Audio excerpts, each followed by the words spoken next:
আসসালামু আলাইকুম প্রিয় দর্শক মণ্ডলী, আজকে আমরা আলোচনা করব নিজের সাথে প্রতীক্ষা ভঙ্গ করা থেকে মুক্তি পাওয়ার উপায়। আমরা অনেকেই আছি প্রতিনিয়ত অনেক প্রতিজ্ঞা করি যে ওই কাজটা আর করবো না, বাট পরবর্তীতে ওইটা হয়ে যায়। তো আজকে আমরা 5টা পয়েন্ট আলোচনা করব যে কিভাবে আমরা এর থেকে মুক্তি পাবো।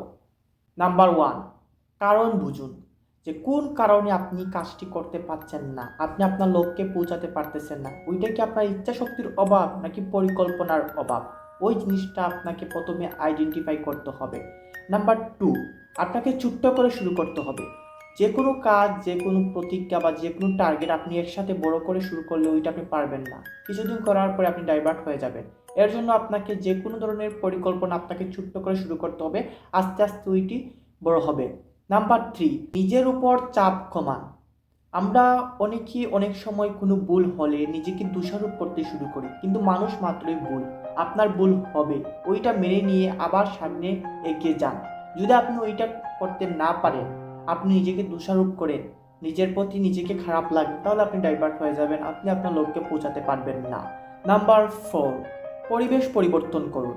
যদি কখনো মনে হয় এই পরিবেশের কারণে আপনার লক্ষ্যে পৌঁছাতে সমস্যা হচ্ছে বা আপনাকে প্রলোভিত করতেছে, তাহলে আপনি আপনার পরিবেশটাকে পরিবর্তন করতে পারেন।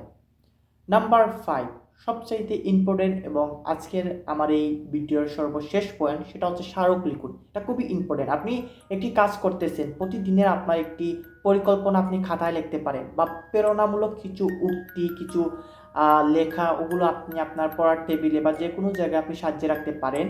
তাহলে ওইটা আপনাকে অনুপ্রাণিত করবেন।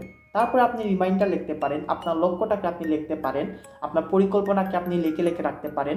যদি কখনো আপনার কোনো জিনিস আপনার ভিতরে খারাপ লাগে বা ওই জিনিসটা নিয়ে আপনি ডিপ্রেশনে ভুগেন বা কী করবেন আপনি খুঁজে পাচ্ছেন না, ওই সমস্যাটাকে আপনি একটি সাদা পৃষ্ঠার ভিতরে লেখেন, লিখে ওইটার সমাধান আপনি লেখেন, তাহলে দেখতে পারবেন যে আপনার মনের ভিতরে যে ডিপ্রেশন আছিল বা যে ক্ষোভ আছিল ওইটা চলে যাবে, আপনি আর রিল্যাক্স ফিল করবেন।